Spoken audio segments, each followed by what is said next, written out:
Jared Hensley. Yeah, I mean, can I give a suggestion here? Yeah, it's your show, man.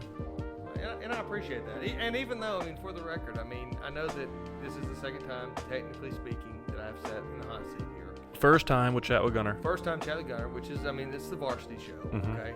But I mean, I'm just trying to be like Chris, you know. I mean, he went on a hot streak there, about 4 weeks in a row, and I'm thinking I gotta do some catching up to get the seat back. I mean, so this has got to be a really good podcast, so I can get invited back. I think so. But anyway, so my suggestion, you know, the last few weeks, it's like when I click on my Chat with Gunner and I hit play, there's no sound for a few seconds, and it starts messing with me, and I think something's wrong with my phone. Did it download right? Is there something messed up with my AirPods? Normally I'm on the golf course when I'm trying to listen to it. So it's like, you know, then I get frustrated. It usually costs me a couple of shots. So, I mean, I'm going to need like the sound to be picking up right as soon as I hit play. I have noticed that as I listen to it. So I'm not the only one. You're not the only one. I've mentioned that a few times. And I believe sometimes it's the countdown with Ethan, the 5, the 4, the 3. There's only been a couple where it was like a 20-second delay. Have you come across those episodes early on? Yeah, I took my anxiety medicine and we moved on. So I mean, it was just a little bit of an attack there. So it's yeah, okay. Freaks me out sometimes too. It's But okay. Also the intros, I'm done with it. I'm done with hey, welcome to Chat with Gunner, episode 21. Like I would usually do that. I'm done with it. Yeah, I don't think it's a bad move. I think let's just talk about it. Let's talk about the person here and let's move on. I think Introduce that the person. I don't even know if we got to introduce. Like if I in need the no bio, introduction. I need no introduction. yeah, in the bio, I'm gonna introduce you in the bio. So we'll get to the hot stuff on the show. Absolutely. You know, I love it. what's up, man? Oh, nothing much. Just hanging out. Just you know, trying to, I guess, get in a summer mode, I guess is what I usually call it. So Yeah, summer mode came early for you this year, huh? it did. It's definitely been a little bit weird, to say the least. I still went to school every day for the most part, so that was it was fortunate for a lot of reasons, just to keep a little bit of normalcy in my home. Mhm. Personally, my wife knows that I probably am not the best at 4th grade math, so it's just best to just make me leave and she'll just take care of it. So that worked out good. But, you know, to go in and get a little bit of work done and try to, I really just wanted to try to feel like I was being productive from the standpoint of not seeing teachers and not seeing students every day. It was, Right. you know, it was kind of tough. It was just kind of quiet. Like the first couple of days, like, oh, well, it's kind of, you know, whatever. And then after about a week, you start missing them. So Yeah, finding that sense of normalcy during the quarantine was strange. Nobody's used to this. None of us are. yeah, I don't think we found it yet. Now, I know you guys probably had a little bit different than me. Like, I'm in logistics, and I went to the office pretty much every day. I had the same transit every day, did pretty much the same thing. I don't really leave the house that much. So other than not going to restaurants, my life really didn't change. But for you, you know, it's going to work. It's being around kids. It's school kind of canceled early a little bit. You didn't know if you're coming back to school, if it was going to be a spring break issue. But, you know, sports are gone. It's So I was in Atlanta, I guess the 13th or 14th, somewhere in there. We go on I think we might have talked about it last podcast. We go on like a NASCAR trip every year where we pick a different track and we play golf, like 36, 54 holes of golf, something like that. Right. And so we were going to Atlanta this year, trying to keep it close. We had planned it months and months in advance, so it had nothing to do with just the lack of flight. But it was lucky because last year we went to Phoenix, so luckily we weren't flying anywhere. But so we go to Atlanta. We're in Atlanta, and we stopped at Barnsley Gardens on the way down to play. And one of my buddies has that ESPN app, you know, where every time like ESPN releases something, it plays that music. right.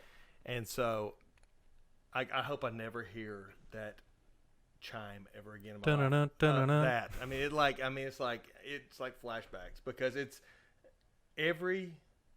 literally every 10 minutes his phone was doing that, and it got to the point where we had the phone up so we could hear it, because this is canceled, no fans here, and so, you know, literally 2 days into the trip, the NASCAR race now is canceled. Or there was supposed to be no fans. There was going to be no fans, so we weren't going to get together race. But we already had hotel rooms, so we were just going to stay and play golf. Right. Which we did, but it was the most bizarre trip of my life because, you although we were less than 2 hours away from home, you just didn't know what was going on back home, and nobody really knew anything going on at that point. And it was almost like when you were out, it was like the zombie apocalypse. I mean, it's just like you were just looking around. It was just weird. It was just. I hope we never get in a situation like this again, because it was just not. And we're not completely out of it right now. No, we're far from out of it. I feel like we're starting to see light at the end of the tunnel, kinda, maybe. I mean, we keep saying that, but then the next day comes and it's still kind of the same thing. And you look in Hamilton County today, they just released, we had an uptick in COVID cases. We had 40 new people hit with corona. Now that might have something to do that we're upping the testing, which I'm assuming might be a thing. But the numbers go up, they go down. We can't seem to find the curve yet. But with Hamilton County, the reason I really wanted you on the show was like, give us a little bit of insight from an educator standpoint of what's going on in the Hamilton County school system. Mm-hmm. So, one thing that Hamilton County schools, they do a tremendous job of communication. I mean, if anyone who keeps up with them at all or has children in the system or works in the system knows that if they do anything, anything goes down, you're going to get an email update or there's going to be some type of a press release or whatever, which is really good because, I mean, people want to be informed. I mean, that's, it's the day and age of when news hits. I mean, you got to get it out there because people want to know what's going on and what you're planning for this. And so they've done a tremendous job as far as just the whole communication aspect and coming up with a plan. And I think that, it's been tough on everybody, but I can't imagine being the one that has to actually make these calls and roll with it. Right.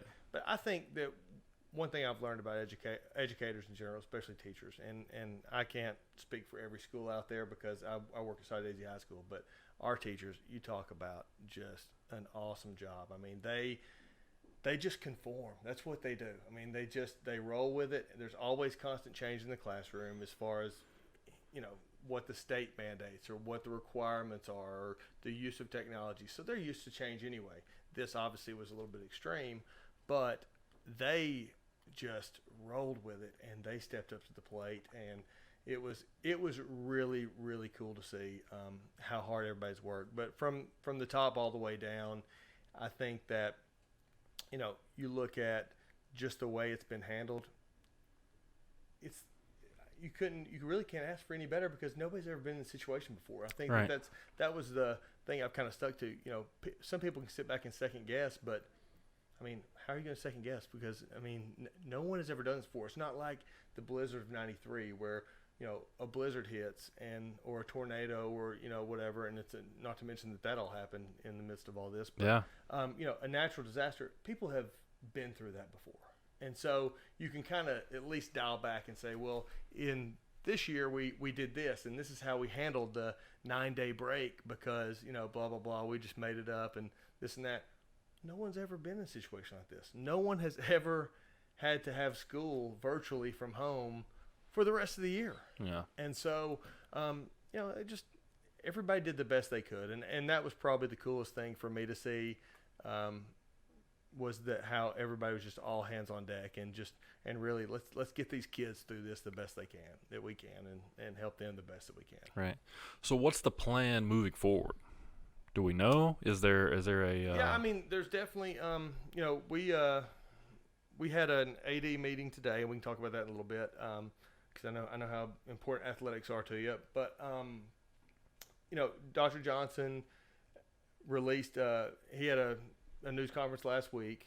I don't know if you watched that or not, but he had a news conference last week, and then we actually had a Zoom meeting with our learning community today with him, just a little question and answer session. And so, of course, there's a lot of questions out there, and there's a lot of questions that people want answered that, I mean, truth be known, no one can answer. Right. It doesn't matter who you are. Yeah.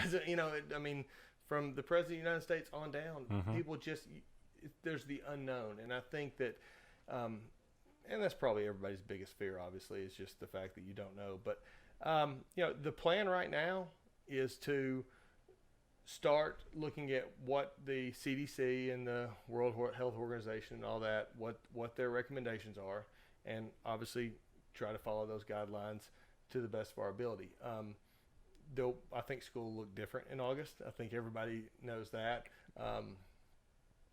right now, according to the CDC, if their recommendations would be if we were to open up, it would be under maybe a staggered system where, maybe a certain number of kids come in this day and a certain number of kids come in this day, and only so many in the classroom.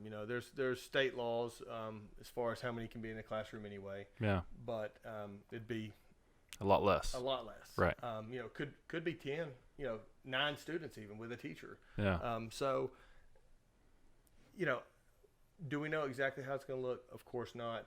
But I think that there's going to be a phase in type deal where it's not going to be full throttle first day of school, new kicks rolling in the door. Like, I think it's going to be a slow process because, you obviously, as frustrating as it is for everyone, because everybody does want that normalcy, I think that at the same time, you definitely would rather be safe than sorry.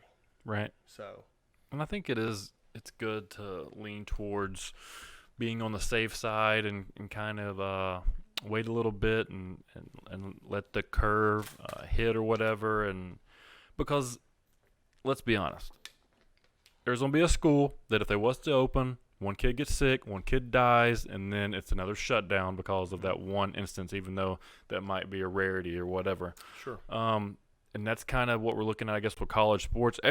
No one knows anything. Literally nobody knows anything about it. Like, you got President Trump quit doing press releases because he kept saying the same thing every day. Yeah. So now he's got the blonde up there that's a lot smarter than him with a Harvard degree, shutting down these reporters left and right. She's a little bit of a savage. I like her. Yeah, she's awesome. Well, and I think you bring up a good point. Okay, everybody has their take on this whole situation.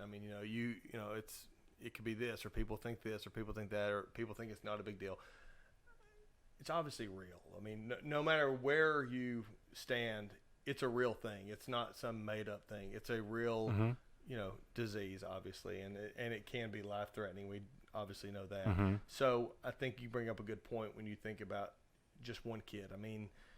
I would absolutely be devastated to know that we jumped the gun and just to try to get back to normalcy, we didn't take the proper precautions that a health organization recommended, especially, and that's really what it comes down to, because I'm a assistant principal, athletic director, former baseball coach.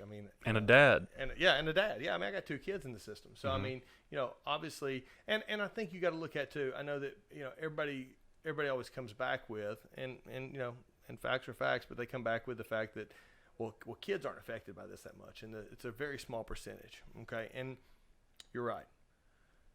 But there are a lot of children across this entire country who maybe are living with grandparents. Maybe they're living with a parent that has some type of a lung issue or some type of underlying issue that could be affected. And so, maybe they are asymptomatic and they don't realize that they even have anything. But what if it gets spread throughout the school and people are just taking it back home? And I think that's where this whole shutdown kind of came from anyway. That's the kind of the mindset behind that anyway. Right. And I get that. I get the safety behind it. I'm about it. I just, like everybody else, I want some normalcy back. I want the, take your hoodie off, walking through the halls, yelling at kids or whatever, and seeing them. Dress code. Absolutely. Yeah, dress code. Dress code's good. Yeah, dress code is good. A little bit of a sore subject sometimes, but we've powered through. Yeah, no doubt. I think that I think this school will get back to normal. I don't know if it'll be in August. I think that we talked about it last week, or I ranted about it last week, as far as is there going to be sports in college? I was like, well, quit asking that question. Figure out if there's going to be school in college. Yeah. And by I mean, is there going to be school? Is there going to be kids in classrooms? If there's kids in classrooms, there could potentially be sports. If there's no kids in classrooms, there might not be sports. But that's where it gets iffy. If there's no kids in classrooms and there's sports, well, then there's going to be all hell's going to break loose. Then, as far as fans and the analysts and the media, because they're going to run with each side however they want to spin it. That's right. For high school, if high schools do go to class and there's 6 people in a class or 10 people in a class, how are we going to go back to sports? Because I've seen where some counties, I guess it's up to the counties, or is that, or the schools or whatever, That's right. they're, hey, you can practice, you can start practice if you take safety measures. Well, okay, that's awesome. That's a good plan. How do you play football in social distance? You can't. Now, some kids can because they're just faster. They run away from some kids. Sure. But they're good at social distancing. That's right. But a lot of kids aren't. They're slow, and they can't get away from that linebacker, and they get tackled. Now they're really close to each other. Right. So That's right. how do you practice safety measures in a contact sport? So we actually had a meeting today with all the athletic directors in middle school and high school. In Hamilton County? In Hamilton County. Okay. Sorry, yes. Just Hamilton County. And to kind of start mapping out what we were going to do. TSSAA follows the NFHS kind of What's that? rules, National Federation of High School. Okay, gotcha. They kind of they follow, underneath that, and they follow whatever the NFHS says, basically, to some degree. Okay. In turn, when everything started opening up across the state, the TSSAA put it in the hands of each individual school system and county, which was a good move because they can't really police everyone, especially when you've got the governors of certain states doing this or the certain mayors doing this. I mean, Yeah. Gets political. That's right. And so it was a good move. And so Hamilton County, basically what they're trying to do is talk to the doctors at the Hamilton County Health Department. And like we just talked about, they're the professionals. Yeah. People can sit there and second guess this all day long, and they can say, well, I don't believe this is true, and I think we'd be fine. Well, okay, I mean, that's your opinion, but at the end of the day, they're medical professionals, and we probably need to value their opinion because that's what they get paid the big bucks for. And at the end of the day, we want to get the best, information possible. I mean, I think you're a pretty smart guy, but if you, came in and said, hey, we're going right back to 7-on-7s at the end of June like we always do, we're going to be fine, I just don't know that I could trust you because, you don't have a doctor in front of your name. Right. You could, though. I'm satisfied. Yeah. So, but, anyway, so here's what we talked about.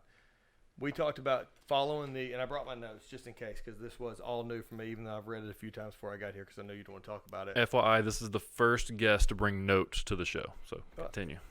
Gunner, I like to be prepared. I think you know that I about appreciate me. that. And look, it's best that I have a script sometimes. Okay, So, I appreciate that. Here we are. But no, so basically, this is the NFHS guidance for opening up high school athletics. What we're saying, okay, and it's in phases. Okay. Okay. So similar to how the country's reopening. To some degree, yes. So we'll start with phase 1, and right now our goal is to start June 1st with phase 1. Okay. Slight catch. The Hamilton County Health Department says we're not to phase 1 yet. Okay. Okay. So we're hoping we're going to be in phase 1. The Hamilton County Health Department says we'll be in phase 1 on June 1st, and then this is what we'll do moving forward. So we've got 15 days for the Hamilton County Health Department to say that we can go to phase 1 that the TSSAA has approved. Correct? Yeah. Is that kind of? Is it 15 days? 9 days? Well, it's 20. Okay, the 20th, right? 20th. So yeah, 11 It's 10 days. Yeah, 11 days, 11 whatever. Yeah. So, and I think we're close to that. Though. I really think we're close to them saying that. And the reason I say that, you've got tattoo parlors opening up. You've got a bunch of restaurants. Some different parks. I think we are close. Now, if we're not opened up, then I guess we may not open up on June 1st. Right. Either. But assuming we are, you've got phase 1, and this is where it gets. I mean, it's no different than anything else, I guess, across the country. Yeah. You can have 10 people total at a practice or a workout. Okay. That would be including a coach. So if you have one coach, you have 9 players. Okay. You have 2 coaches, 8 players. You get the drift there. Yeah. You have to practice social distancing.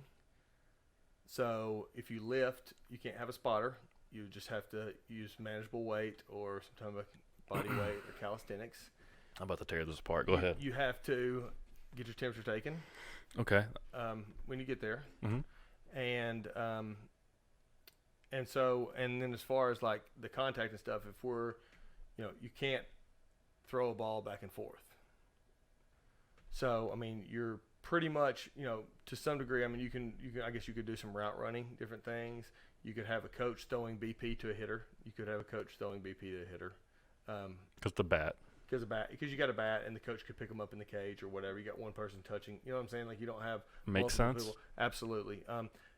It all really makes sense. I mean, I actually have examples here. I mean, there's actually examples. And that is just phase one. Okay. And I guess when you get to phase two, you get to a little bit more scrimmage stuff and different things like that, or passing a basketball back and forth and things like that. Mm-hmm. I think, once again, it just comes down to the unknown. And if you're not sure about something, you're always going to err on the side of caution.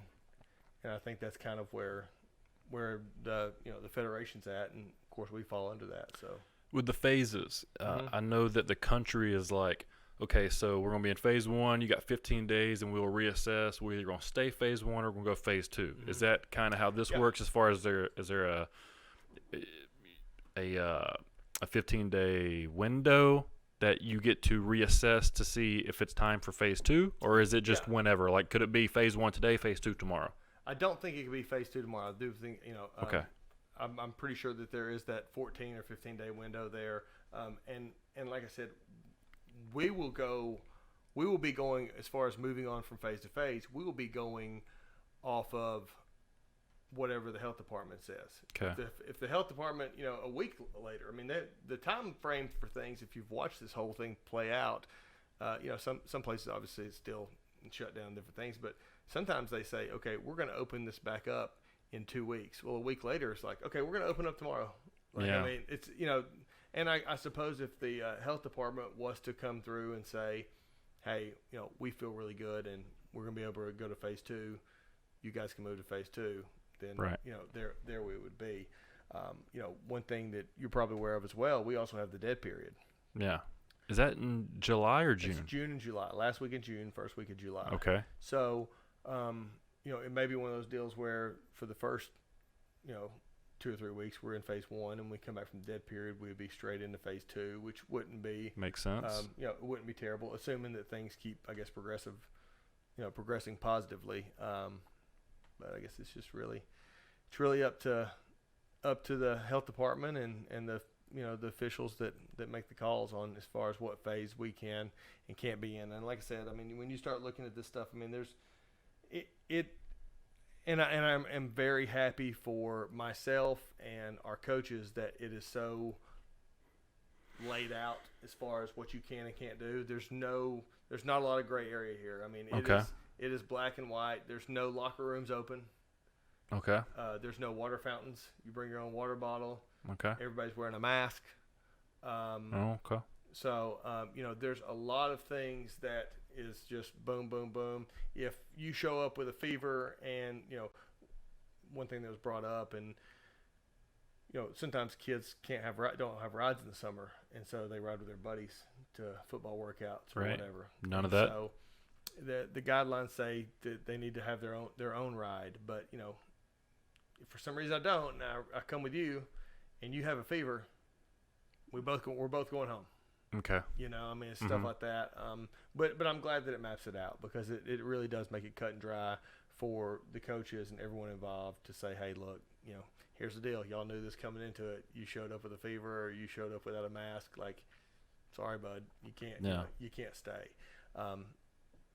Is it frustrating a little bit? Just because, like I said, I think that itch for normalcy, and I think how football coaches are. They're like, I'm thinking as one right now. Yeah, so they're ready to go. So you're thinking as one right now going, well, what are we even going to do? So first thing I'm thinking about as a football coach is, okay, so if I can have 10 players at a time, okay, 9 players with me, the strength coach, essentially, in June and July, pretty much is all that is. I got 80 players on a team. I've got about 8 working hours in a day. So the only huge difference there is, instead of having 2 groups a day, now we're just going to have 8 groups a day. So it's just more time in for the coach. Is that kind of what I'm seeing? Is that, the coaches are going to spread out who does what? That's what I'm thinking. Like, probably going to have 4 coaches working a strength session, and I'm going to do 2 hours in the morning. Then the next coach is going to take over, do 2 hours then with the next group, and do it by positions. Because as a college player, you don't really have more than 10 players per group unless you're an offensive lineman, defensive lineman, and maybe a cornerback, receiver. All the other positions are all 10 or less. So you could pretty much get away with having the position coach working with his group for an hour. Sure, and you've got so once the groups are established, that's your group. Okay. So you stay with them for the remainder of the phase. For the remainder of the phase. That's okay. correct. Mm-hmm. Because once again, hopefully it doesn't come down to it, but if one person was to get sick, now that group's done. That group would be done for at least a couple of days until we have some type of a doctor or guidance or whatever along the way. Knock on wood, hope it don't happen. But I mean, you got that's the stuff you obviously have to plan for. So once you have those 10 people, they're together. That's one reason that they want to have the meeting today. I spoke with Coach Barnes, our football coach, just briefly. He sat in on the meeting for a little bit, but we spoke briefly about a few ideas on some different things as far as even receivers, getting work, but without not catching a ball from a quarterback, and how we would run drills or routes without a ball or with their own ball that that they don't share with anyone right now. I mean, you've really got to start thinking outside the box, and that's what we're going to be doing these next probably 2 weeks. And he's probably doing it right now, is figuring out how we're going to bring kids in the weight room, what groups are coming in this day, and in the summer, usually in June, we try to just go 3 days a week. Just to get that lift in, some conditioning, and maybe a few little things here, odds and ends of things. But you and I both know July is the big 7-on-7 and really getting prep month. So I think our biggest thing is just how we're going to bring these kids in safely, try to start getting some strength back. There was a study, you might want to look it up. It was on, I think the University of Wisconsin did it, and it was about these kids that are all at home right now that are normally out and about and doing athletics and all this stuff. And I think one of the biggest stat that stood out to me was the fact that the self-reported depression and of course anxiety rose 12 times. The self-reported rose 12 times under normal circumstances in this last little bit, because these kids are stuck at home. They have no avenue of that's isolation. That's humans in general. We're yeah, social beings. Absolutely. Yeah. So I mean, everybody wants. I think everybody wants everything back, and I think everybody wants the kids to have something back. It's just we got to do it safely. So I'm going to play off of some things that ESPN's reported. Okay. Looking at guys, leaders, huge figures in sports. One, LeBron James. One, Tom Brady. They're both holding individual volunteer workouts. Is there guidelines from Hamilton County against the players holding self-practice? So there'll be nothing at our facilities. Our facilities are closed. Correct.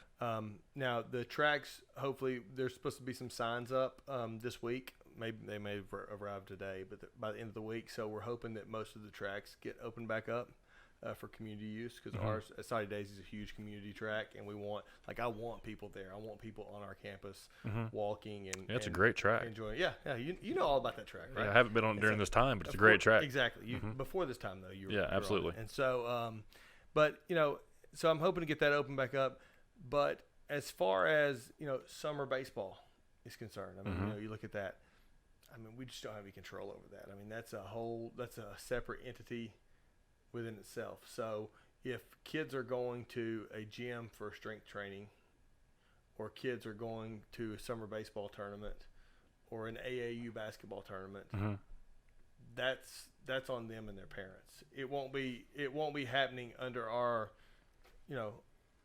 name, obviously. I mean, they're not playing with the Soddy Daisy Trojans going for a baseball tournament, but if you're playing with Exposure or some other select team around town, then that's undoubtedly that's on you and your parents. So okay, so that kind of answers some of those questions. So just as far as school organized, coach ran events, you're following whatever guidelines. Gotcha. Right. So that would really, okay. So now I'm thinking in the scenario of if I'm a senior, if if I'm a senior football player going into my senior season, I am organizing something off campus. That would be the question I'm asking my coach. Can I organize? Give me the practice. Can I run the practice? Sure. I mean, like I said, as far as guys, I mean, as long as sports have existed, I mean, guys show up down at the lake at Soddy Daisy and, they play basketball. Or, right.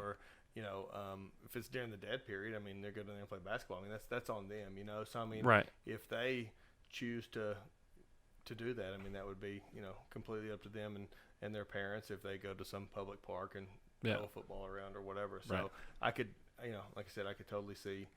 You can't say do that. You can't say not do that. But it's just right. I get it. Okay, so that makes sense. I'm just trying to put my mind in both in your position, in a coach's position, and the sure. And the I mean, like I player's said, position. I'm not trying to patronize you, but I mean, you are a natural born leader. I mean, that's what you kind of. That's what I've done. That's what you've always done. You know what I mean? So, be no different than baseball season comes around and it's been raining for night and day, and you've got an indoor batting cage somewhere, and you call up 6 or 7, 8 people and say, "Hey, y'all come over here and hit," and people show up and hit. You know what I mean? Right.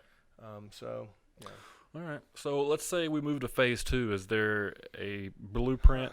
Man, yeah. I mean, let's look at my notes here. Yeah, let's check out these notes. Check out these notes. Let's say June 1st happens. Phase 1 is a go. We make it all the way through the dead period, and now Hamilton County says the end of the dead period, when the kids get back, we're in phase 2. Okay, so the biggest difference is, you've got no more than 10 people, still no more than 10 people at a time inside. Okay. Okay.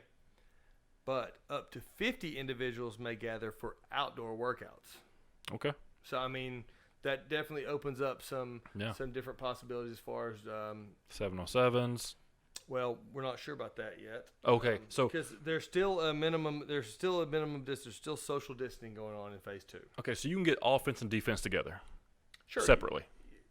Yes, most likely. You could probably do some walkthrough stuff. Okay, and you could talk about some route running and where we need to be and some position stuff. My biggest thing I think would be if you've got 50 people outside and you are getting some conditioning in. You and I both know sometimes that's where teams are sometimes built. That mental toughness is built, and that camaraderie, and that push. And so, if you got 10 at a time there, I'm just looking at it from a coaching. My former coach's self, small groups are awesome for individual instruction and skill work and different things like that, and for the relationship building part of things where I can maybe move the room or a little bit and really talk to kids or guys and figure out, who they are and what they're about. But there's something about having everybody there, or a big chunk of them. Some football teams have more than 50. Obviously, at that point, you'd have to split up. But there's something about everybody being there and running those 100-yard gassers or 300-yard gassers together, and watching a little bit of the alphas come out, and a little bit of that leadership, and sometimes you want to see, well, who ain't got it. Sometimes it's important to know that when it gets tough, this guy ain't got it. And so, I think that's one thing I see when I see the outdoors 50s thing, of being able to do things like that. Also, I guess, looking at this, you've got if your locker rooms are used, you've got social distancing and all that stuff. They talked about. They also talked about with the cleaning and different things, the facilities being clean. That's a big issue. So the more people you've got, the more stuff that's gonna have to be wiped down and cleaned or got touched and different things. So that's a little bit of the issues there too. But anyway, back to the 50. I think that you could look at some soccer drills, because they call it if you're able to actually in phase 2 kick a ball back and forth, then you could spread out and do a few more things with more people there, as far as maybe working through that. I guess there's plays in soccer, I don't know, but such a non-soccer coach statement. Yeah, I am. But I mean, I love my soccer coaches; they're awesome. So, but there are plays in soccer, obviously, but I guess they do walkthroughs too, just like anything else. So you can I spread guess out. they're normal sports people too. Yeah, they are. So anyway, I love our girls soccer team. They know that. Our boys too, but Dude, soccer's a tough sport. oh, listen, That's why I didn't play it. they are. The reason I didn't play it because I can't. Well, if anybody's ever seen me try to kick a field goal at that game that time, it was awful. I mean, I cannot kick and I can't run either. I hate running too, so it's just a bad combo for me. But now I have learned a lot about soccer just in the last, I guess, 10 or 12 years because our girls soccer coach and I taught in the same department forever, and we play golf a lot, and Gotcha. so. Of course, I give them a hard time about soccer, like everybody tries to do with soccer. But right. they really, our girls have really had a lot of success, and they've had some exciting physical matchups, and that's one thing about our girls soccer team. I mean, they are physical. So, but you're right, and when you're looking at the physicality of touching other people and different things, I mean, I mean, how are we going to socially distance when you're out there beating and banging? So. Anyway, we'll see. Yeah, and I guess I'm really focusing on football. If you're listening to this, I'm not trying to just single out football, but obviously, as an AD, there is soccer and baseball and basketball and wrestling and volleyball and all these things coming up. So the easiest is keep probably all that in mind. Cross country and golf. Honestly, for a fall, like right now, my focus is on everything. Okay, but athletically. Our number one focus, I think, is really just on like what's our plan for the fall, like how are things going to look in the fall, because that's what's next. Baseball and softball are next spring, and they're still going to be able to do some stuff this summer. But so we got volleyball, football, and what else is in the fall? So we got volleyball, girls soccer, golf, football, cross country. Okay, all right.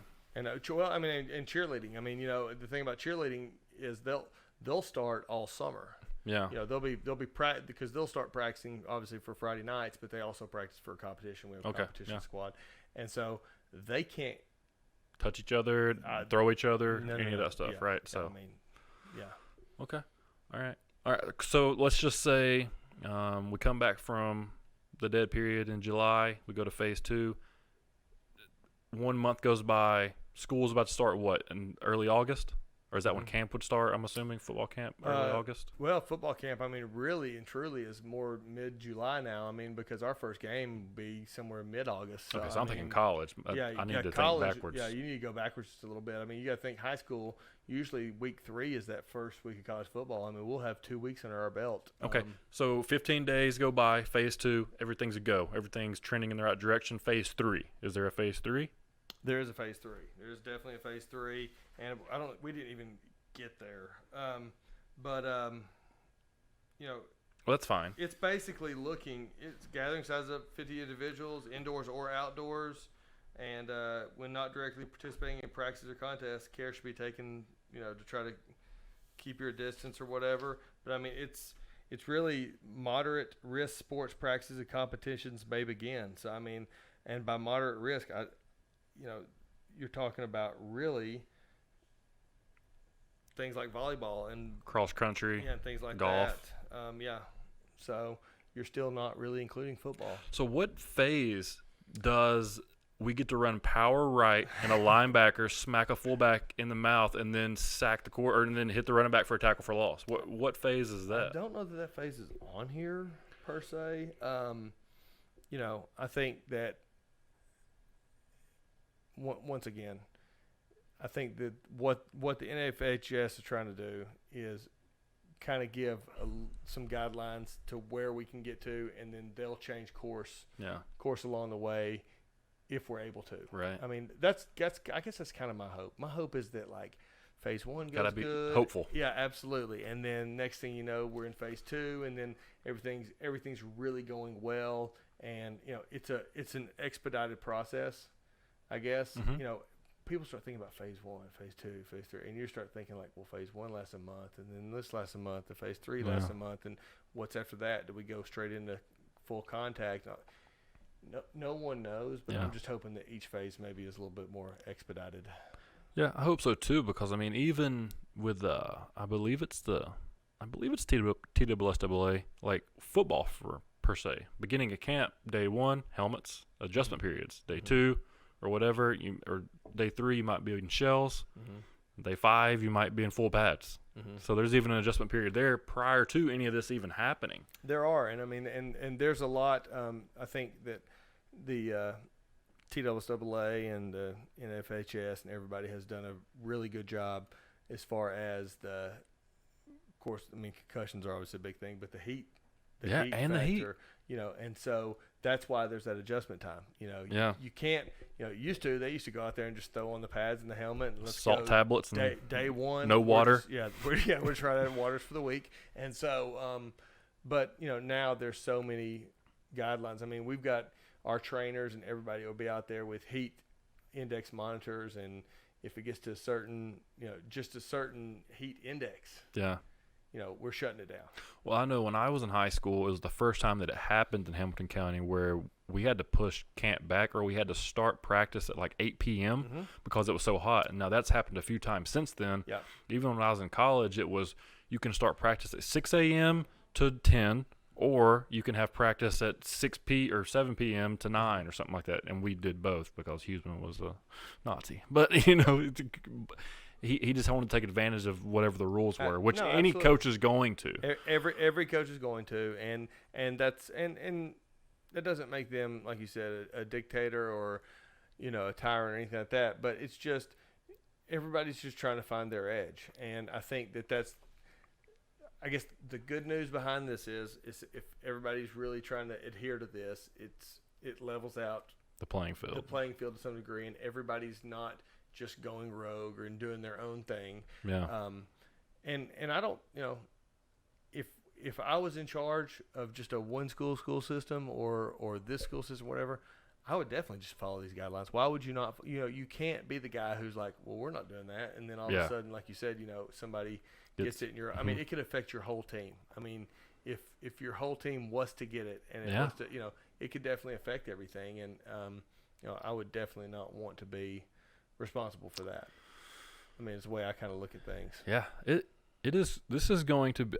No one knows. This is going like I'm so anxious and excited just to see how it plays out. I guess, and everybody's kind of, throwing their 2 cents out just to kind of. Or their opinion out to hope they're right so they can brag, I guess. That they're. Yeah, maybe we should have the midweek chat with Gunner updates, about phase 1 and phase 2 and all this stuff. We can keep the update. Well, considering you're one of the only people that even wants to come, and actually at Chat with Gunner, we practice social distancing.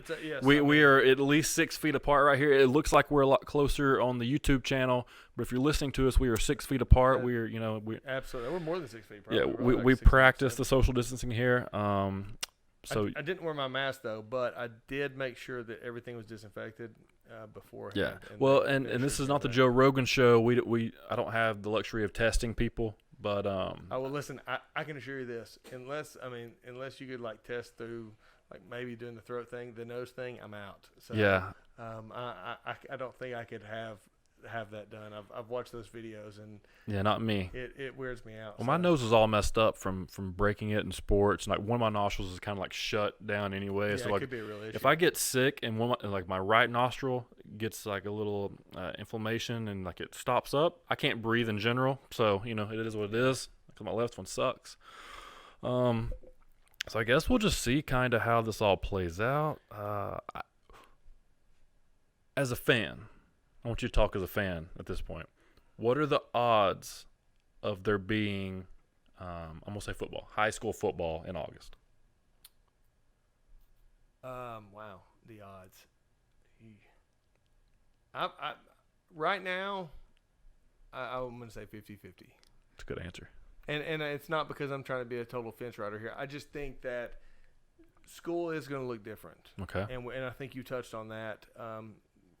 When you talked about if you don't have kids in classrooms, you're not going to have sports, or you don't have kids on campus at all at different places, you don't have sports, and rightfully so. Right. Okay. I mean, let's be honest. I mean, we all love sports. There's no one who loves sports more than me. Mm-hmm.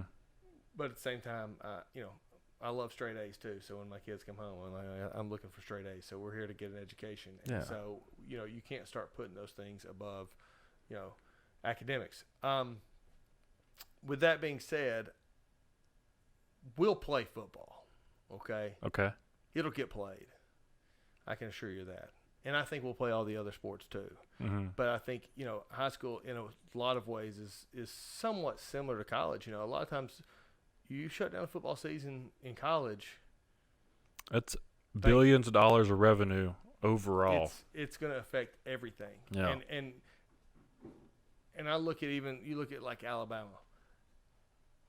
That football money paid for academic buildings. Yeah. Mm-hmm. That's the reason that kids are coming in from all over the country now, and they've got more attending out of state than ever before. A lot of it is because of football. Mm-hmm. Okay, and their brand. Yeah. All right. So when you start looking at things like that, I think football will be played. I think sports will be played. Do I think there could be a situation where maybe it's pushed back a little bit? Yes. Just because under normal circumstances, you show up to school and, we get through that first week, and usually that by the second week, it's the jamboree. Yeah. Mm-hmm. And so, everybody, I hate the jamboree because it's only like 15 minutes and you're like, oh, we came all the way down here for 15 minutes, but like you can't miss it because it's your first chance to get some live football in. So everybody's all jacked up about it. And then by week 3, here we go. And right. It's Friday night lights and all that. And everybody, who doesn't love it, right? Yeah. So I just don't know how we can focus on getting kids in and out of school safely and on different schedules and all that, but then still be worried about practicing and it would just be too tough to do, I think. Mm-hmm. And I could be wrong, and I hope I am. I hope that this thing goes away. And me too. And like August the 3rd, I'm out there just like last year. Absolutely, shirt and tie and ready to go and high-fiving kids rolling in and all that stuff. Because that's the thing. It's like graduation. We're trying to figure out where we're going to do graduation. We talked about Finley possibly being an option because it's a little more open than McKenzie. Even McKenzie can hold enough people, but can you keep people apart to some degree? Yeah. And, Finley would be a better option. So that's looking at possibly doing that. We wanted to do it at the high school just because it'd be a neat experience, and we've never really done that before. But if we're still needing to practice social distancing, it would be tough to bring in 300 kids, assume every kid brought in 4 people apiece, which is probably more really, but if they brought in 4, that's 1,200 people, and it would be tough to keep everybody, Yeah, there's so much more that's going into this conversation than people getting stuck on, is football going to be ready? Like, I'm almost tired of hearing people ask me if football is going to be played, because there's so much more that goes into school. There's the academic aspect. There's kids right now that didn't even get to play their spring sports. Sure. There's on the high school level, you go to the college level, there's kids that didn't get to play spring sports that's now hurting their professional chances because some kids can have a good basketball season and get drafted into the NBA. Maybe that didn't happen. Maybe he didn't have a good junior season. Now maybe he's not getting drafted, so now it's the fact of money. Well, and I think, you say everybody, is football going to be played? Well, I think you got to look at it a couple different ways. Number one, I think we are in the South. Okay, let's call it what it is. That's if you like sports, most people in the South are football fans to some degree. Yep. I love all sports, even soccer. Yeah, it's a great AD answer. And so I do love soccer. I love good soccer. I just don't know enough about it. Like every other sport, I know enough to be dangerous, but right. I don't it's no different than people can't. A lot of people, they can't appreciate a 1-0 baseball game, and rightfully so. It can be boring. Yeah, it's a great game. But I can. I'm sitting there watching that game 7 of the '91 World Series when Jack Morris and John Smoltz go at it for 10 innings, and so anyway. But I think football's next. That's the big sport that's next. Everybody was asking, are we going to play baseball? That was the big question a couple months ago. Are we going to play baseball? Are we playing softball? Are we, Right. That was the big question then. So I think football's next. I think that's one reason a lot of people are asking. But I think that, in the South, people know that when summertime gets there, you just kind of start. It's that feeling in the air. Yeah, you just start talking about football a little bit, and the kids start showing up to workouts, and I've had to move a lot of file cabinets at school because I don't have the football team there. Usually it's, I make a couple of phone calls to the weight room like, hey, when they get done, send them up here and let's get some stuff moved. And, we Coach Henry and I unloaded a truck the other day, half of a 18-wheeler by ourselves because we didn't have kids there. So, Right. But but you're right. The spring sports that missed it, and that's what really bothered me, I guess, was that my standard answer has been that the last 6 weeks for me. Okay, now I know this isn't like for everybody. Some people are like, I hated high school. I was ready to get to college or whatever. I mean, I loved it. I'd go back and do it again. I do do it again. I mean, I'm there every day. Yeah. I never really left. And so those last 6 weeks of your senior year are just really fun. Like, Yeah. You're pretty much done. Yep. Senioritis is at an all-time high. Yep. The weather's getting really good. If you're a baseball guy, you're right in the heart of that district battles, and those district games are huge. You're getting ready for that playoff push to try to go to Murfreesboro. No different in softball and soccer, and you got the spring fling, and all the sports are there, and you've got prom. I mean, there's just so much going on, and here we are, and they're literally stuck inside, and people are hammering them if they're going outside, and it's like it's got to be tough, and I just hate it for those kids, and I mean that's And then you have like all-star games. Like a lot of kids, you want to have a good high school, career, so you can get to play in the all-star game. Tennessee Georgia all-star game or whatever it is in this area. Selfish brag real quick. The only MVP of the baseball and football, softball game back-to-back days. Anyways, get back to that. How much did you pay Stump for that?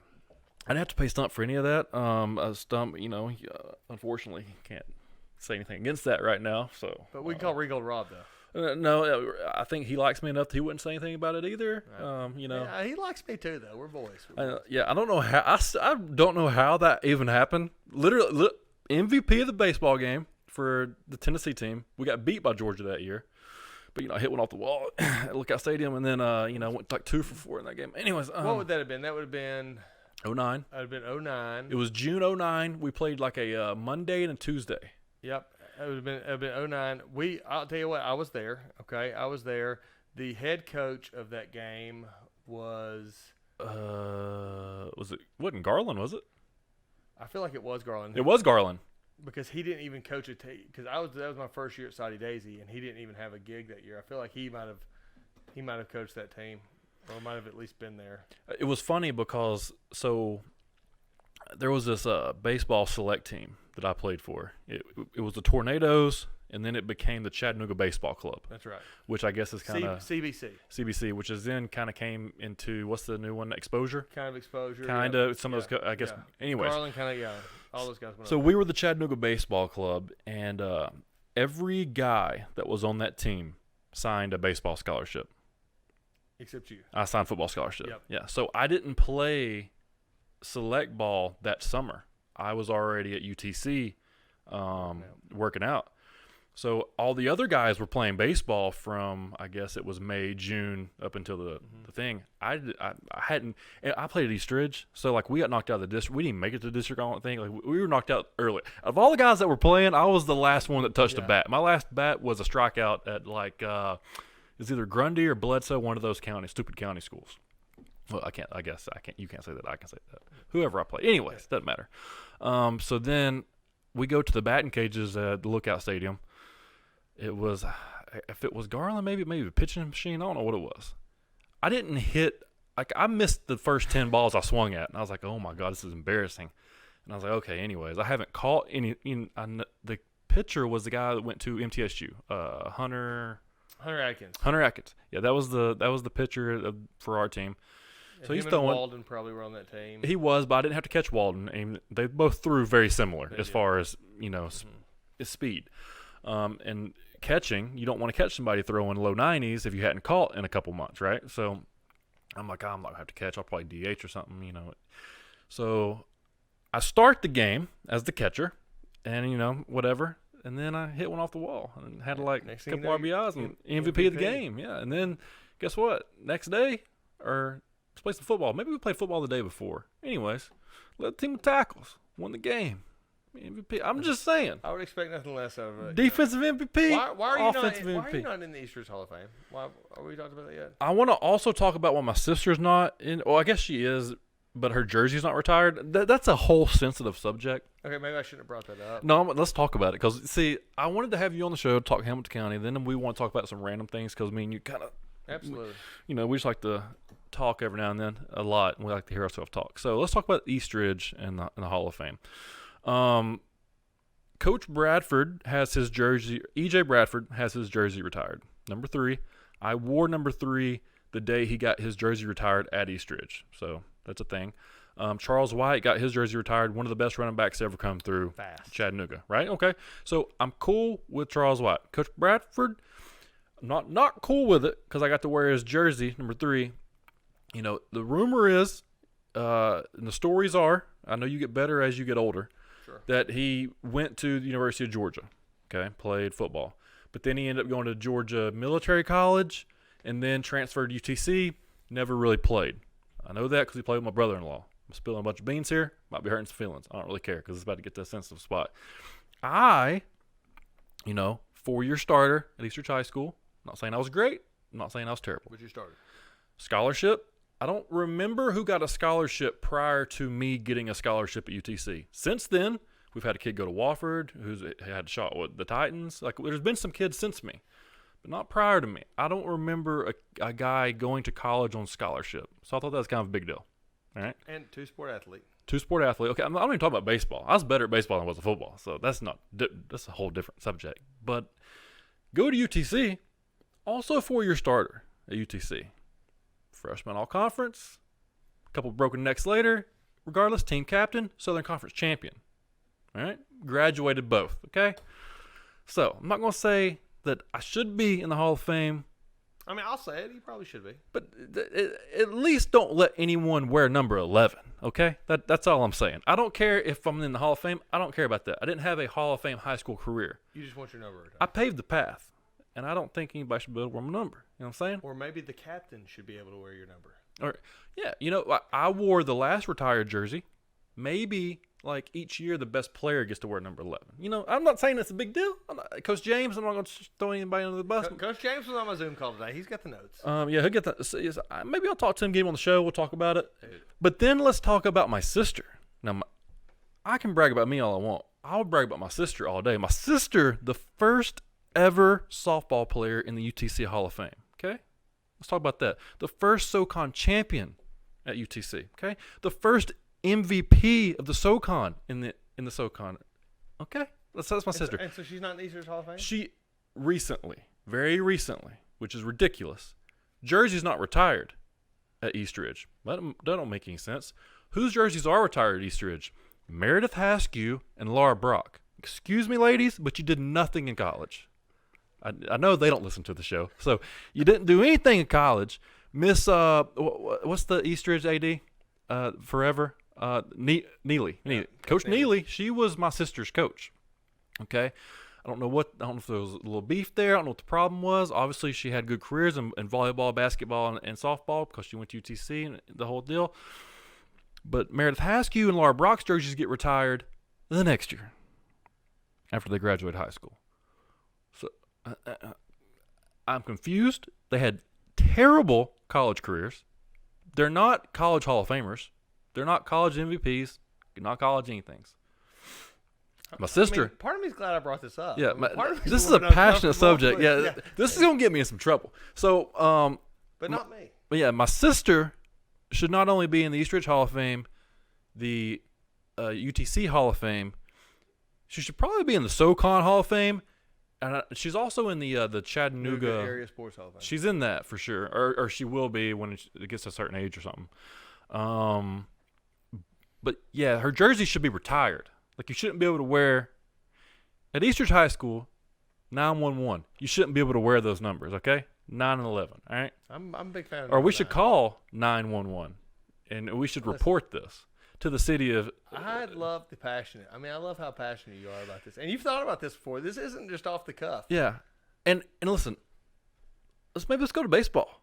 4-year starter, captain, hit over 400 as a freshman. And, Coach Kaufman. I mean, anybody who can spend that much time with Coach Kaufman. I mean, and one of his favorites. Yeah, well, I mean, you know what I'm saying? Yeah, like, absolutely. If you're one of Coach Kaufman's favorites, you've arrived. 4-year starter in both sports. captains in both sports, all district in both sports. Won some awards. I went to East Ridge. East Ridge sucked, okay? At everything that we did. East Ridge, like, people used to say, like, you went to East Ridge. Well, yeah, I went to East Ridge. You know how hard it is to be good at East Ridge? I mean, yeah. It's miserable. Playing baseball at East Ridge was the worst experience I've ever had in my entire life. I loved baseball. Baseball was my favorite sport. I felt like I was better at baseball than I was at football. But in the 80s and 90s, East Ridge baseball. We're talking about the 2006, 2009. I know, but late 90s, their baseball teams were good. Yeah, I heard stories about the historic times at East Ridge High School. Yeah, there was some legit. The baseball field at East Ridge when I came up into high school, we had a coach that came up from Florida that was actually pretty good, and he got ran off. Do you know about this guy? Yeah, but then Kaufman it wasn't Kaufman that did it. It was the principal got rid of him. But Kaufman came back, I believe. Then Kaufman came back after that. Yeah. Oh, there might have been a dead period one year, and it was kind of dead. I think Coach Goddard might have been the coach. He was a basketball. Really? He was the basketball coach. Yeah, I didn't know that. There was an interim period, and then, anyways, yeah, just a sore subject. That whole East Ridge time period. Look, I'm just glad that I got your blood pressure up. Yeah, because I played ball with great players from Soddy, great players from Red Bank, great players from Ottawa, McCallie, Baylor. That's who I played with. That's that CBC group. That's the CBC, but it was the Tornado before that, and it was the Warriors before that, and we were the Patriots before that. But having to go back and play with East Ridge, and I hope some of these guys are listening. Because I do too. I would like for them to actually just ambush the show next week. That's fine. 5:30 next. I know one guy that I played with, Aaron Smith. He was at East Ridge when I was there. I mean, he can. We had a good team my freshman year. I will say that my sophomore year we weren't terrible, but my junior and senior year, the guys that were my age were awful. And to pretend that you are good at baseball, don't do that to yourself. Pretend that you're good at football. Don't do it to yourself. I thought I was good at football in high school. No. We didn't understand football in high school. We didn't get taught football in high school. We didn't understand philosophies of football in high school. You know why? Because when I got to college as the best of our group, I was retarded. I was made fun of because I didn't know football, and I knew it the most out of our group. So you don't know football. I'll hurt these people's feelings because we had our 10-year reunion and 15 people showed up. So you all suck. Yeah. I like to look at the camera to make hard points. Oh, because they could be watching. Because they could be watching. But most likely not, because people don't support me. Because everybody wants to be supported once they reach the top. And some people don't like the truth. Some people don't like the truth. But here's what happens when you start a project. This is a passion project. I don't care if anybody listens to it. Passion project. I enjoy it. Have a good time. But nobody wants to listen until it's already confirmed and mainstream. Absolutely. Nobody wants to listen when it's. Nobody's listening to 60-Minute Broadway. Nobody was doing the elliptical 60 minutes listening to 60-Minute Broadway. I did that. But if you are, you get brought onto the show and you get to talk. Twice. Yeah, you get brought onto the show twice and you get to talk. And I may have a midweek segment. You never know. We'll see. Yeah, you never know. It's up in the air. Yeah, we probably at least I'll at least have to come back to talk about phase 4. Might be chat with Jared.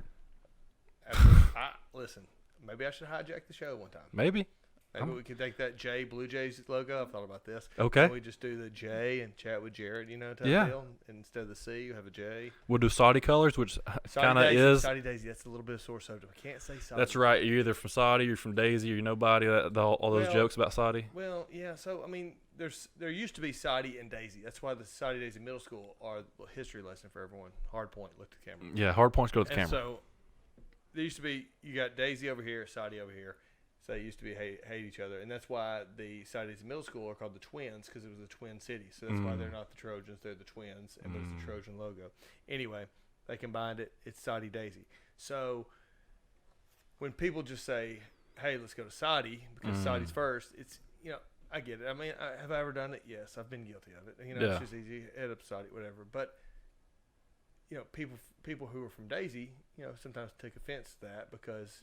They want to be included. They want to be included, and rightfully so. I get it. I get it. But also people because if you're talking about going down to eat at the Blue Home Folks, the Blue restaurant down there. See, like your work's in Daisy. Like technically speaking, y'all's office, it's Okay. Daisy. I can see that. It looks like So- a daisy town. Yeah. So if I'm going to 12 Point Logistics, hey, Shout out. 12 Point Logistics. over Hand there, sanitizer. It's absolutely. It's right over there where the old Blue Ribbon is in Daisy. But I wouldn't say it's in Soddy because it's technically Gotcha. not. Selfish plug. Sold 2,000 3-ounce bottles of hand sanitizer to UTC this week. Wow. Yeah. God, are the boys happy with that? I think they're extremely happy with that. I'm sure they are. Biggest sanitizer order so far. Well, hey, speaking of, I guess that's who we'll be calling if when we have to start sanitizing the weight room and everything. Yeah. I probably need to think about this. We actually have we have the gel and we have the spray. So like you put it in a bottle and you could like pump it, like you'd spray like weed stuff. Like you could do that type of stuff. That'd be great for the weight room and for the equipments and all that stuff. Yeah. And it's cheaper. Yeah, I like for all jokes aside, like we'll do it because we're gonna have to have a plan. Like I mean that's another thing. Like, which I mean for who else listening, if you want to donate any type of financial help to Soddy High School athletic department, I mean, we're gonna have to buy thermometers. You're gonna have to buy one of the forehead ones. We're gonna have to buy cleaning supplies. Yeah. And that's because we obviously sanitize the weight room daily, okay, regardless. I mean, we have wipes down there. We have this, I mean, we clean the equipment before all this happened, okay? Yeah. However, when you normally, even locker rooms, you know how it is, the kids are kind of in charge of mopping and cleaning. You want to give them some responsibilities.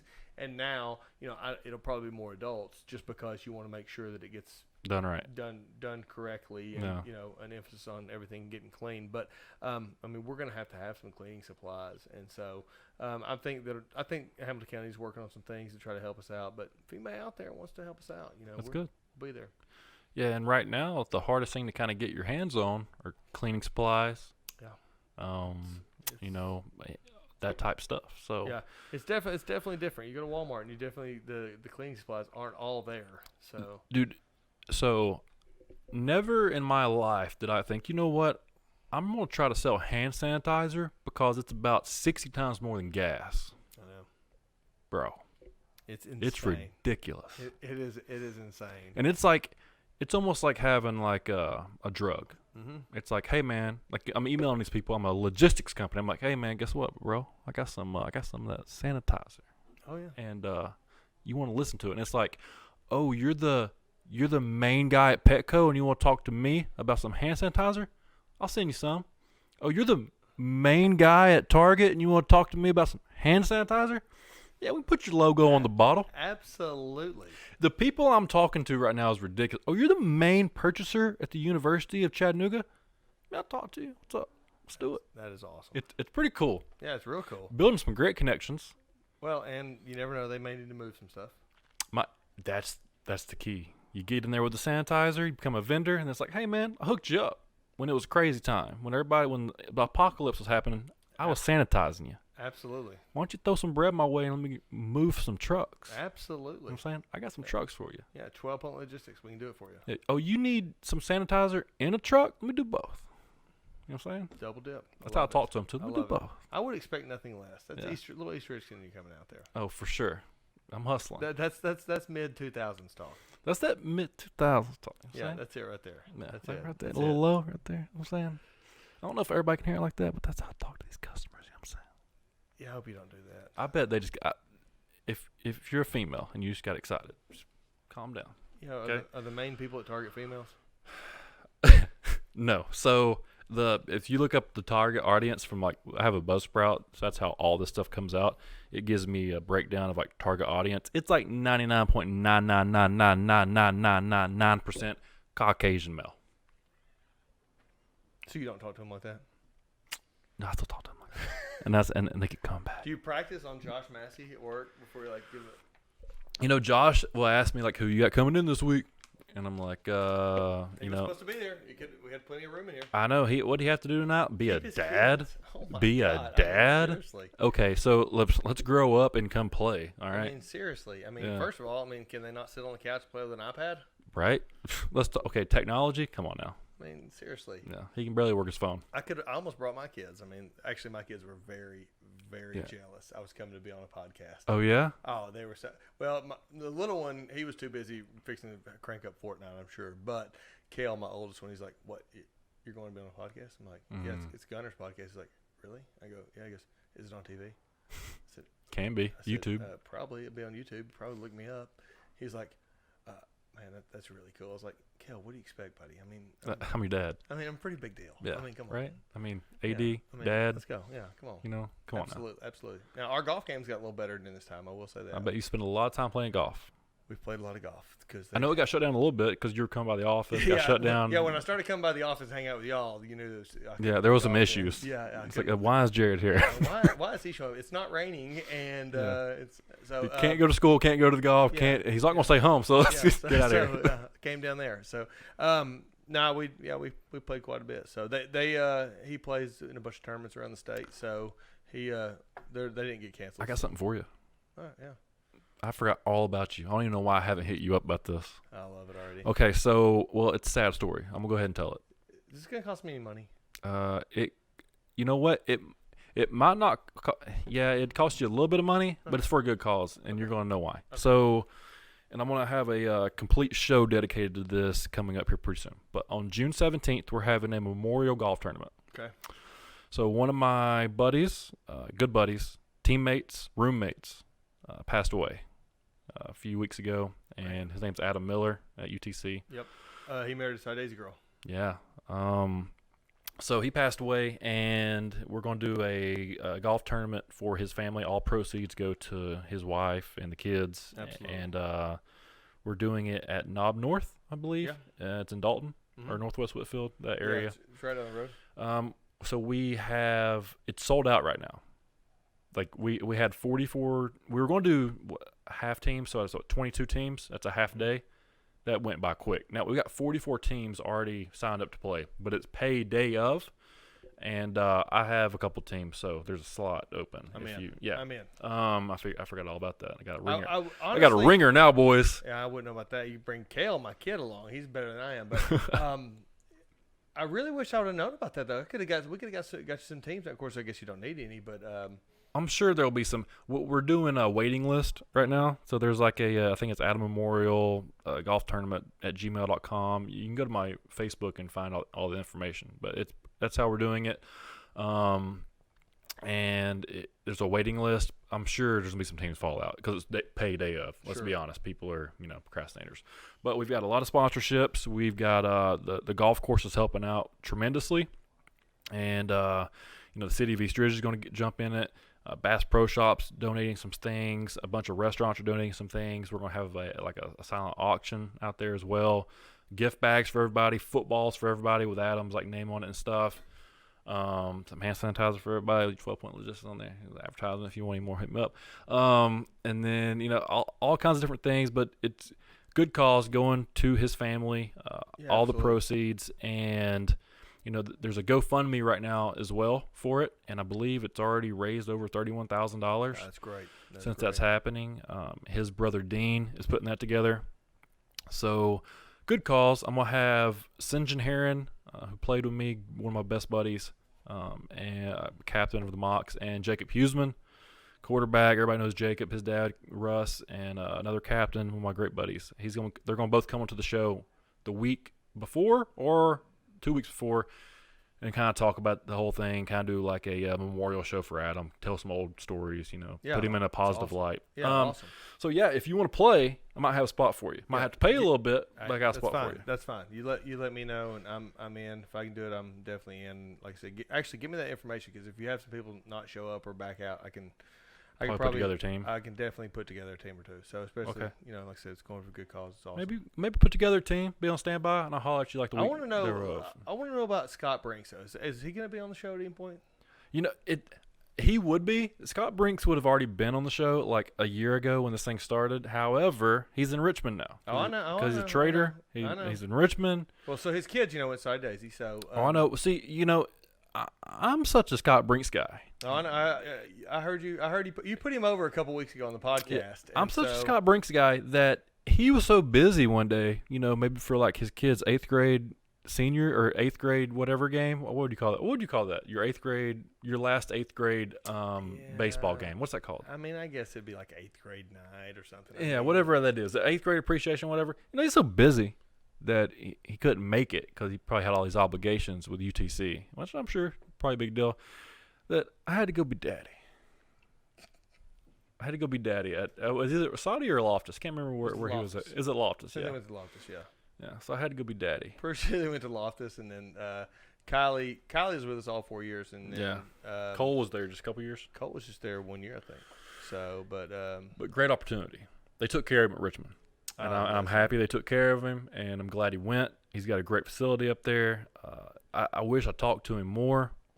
He shares a birthday with my dad, so I'll forever remember Coach Brinks. Absolutely, he was my favorite coach that I hated the most. And, we'd fight, and we'd love on each other. And that's okay. And he would yell at me, and he'd try to give me tips. And I'd be like, bro, I'm going over here to Joe DeFranco, get my tips. And then I'll come back over here and break your records like I did. And I'm salty with him, and I hope he hears this. And I hope he's listening to you. I really do. I'm salty with him because there was all these clubs at UTC, right? There was 1,000-pound club for the weaklings, the 1,100-pound club for the little weaklings, the 1,200-pound club for the weaklings, and the 1,300-pound clubs for the real strong weaklings. All right, so there was all those clubs. Nobody ever got out of the 1,300-pound club, the strong weaklings. So I told Coach Brinks the entire time I was there, I was like, I'm not the best football player, but I'm gonna break all your records. So I'm not great at benching, but I'll figure it out. I'm gonna break all these records, right? Broke my neck 3 times. I'm going to break all these records, too, while I'm at it. So, broke the power clean record. Broke the squat record. Didn't break the bench record. Still bench pretty good. Broke the all-time record. Okay, so 1,400-pound club, right? Is anybody else in that club? No, negative, never. So, nobody else is in that. Because usually, somebody's, really good at squatting, really good at benching, can't power clean because they're not flexible. Really good at power cleans because they're flexible, can't bench, can't squat. Or just don't want to. Because who wants to squat a lot of weight? Really? No, not me. Well, I did because I lost function on my arms. So I couldn't bench. So I just would squat a lot. You had no choice. And then it was like, okay, I got my arms back. I still can't really bench because I can't push, but I can make long story. Anyways, so 620-pound squat record. 400-pound bench-ish. I think it was 410. Yeah, it was 410. And I don't know why I think it was 410. And 390-pound power clean record. So all-time 3 lift total, strongest person to come through there, right? So everybody that year gets their 1,300-pound club stuff. You get a T-shirt. If you're in the 1,000-pound, you got a shirt. 1,100-pound, you got a shirt and shorts. 1,200 pounds, you got a shirt, a hoodie, shorts, sweatpants. 1,300 pounds, you got dry fit gear, shorts, the whole works, right? Sure. 1,400 pounds, I was kind of expecting maybe a Prius. That's almost what I was expecting. At least a set of headphones. So, something not like a barbell. I was expecting something like that. Gold plated. Guess what I got? I got a promise that I was getting my stuff in with the 1,400-pound stuff. But it cost too much money because they had to, it's specific to me. Artwork, yep. So guess what I got? 1,300-pound stuff. So guess what I did? Lit it on fire. I would expect that. All of it. I think we need to make a point too for everyone out there listening. Next week, after you've listened to Gunner for the last 36 minutes ish, we'll be on humility. We'll be bringing in someone to talk about a little bit of humbleness and how to be a little bit more humble and I'm not. Carry yourself just a little bit better. No.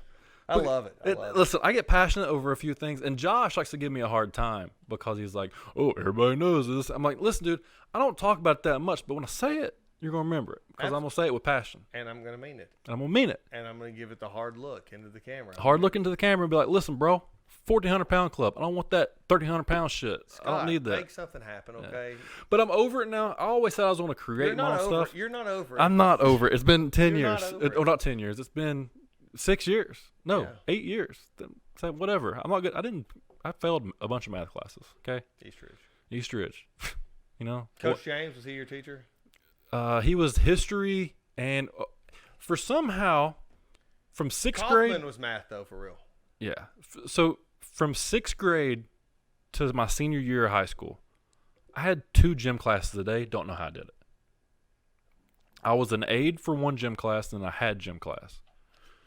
So I did a lot of gym. Hey. a lot of gym, not much math. Coach James is the man, though. I love Coach James. Yeah, I'm glad he came back to East Ridge. Yeah, he was on the Zoom call today too. So we spent a little time with the Future Ready stuff. So we've talked a bunch. He's great. Yeah, we were trying to put together a wrestling match for East Ridge through like the group I work with in Canton. Mm-hmm. Then all this kind of came about. We were going to do Camp Jordan. That was going to be pretty cool. Yeah, that'd be real cool. That'd been real cool. I've always wanted to do Camp Jordan. I've always wanted to like go all out in promoting and do one great show at Camp Jordan. You should be able to do some business there too. I mean, there's a lot of. You'd think. I mean, it's a good spot. Yeah. You got parking access. You have a Chick-fil-A there now. Yeah. So I drove through East Ridge today. I had to go to the bank so Chris here has started a lawn care service. Pretty good lawn care. Does a pretty good job. Check him out. Does my yard. So. Is he here? I wish he was here. He should be here. He's got to get paid. So. I was going to pay him online. I was like, you know what? I'm going to go by the bank. So I'll go to the Regions in East Ridge.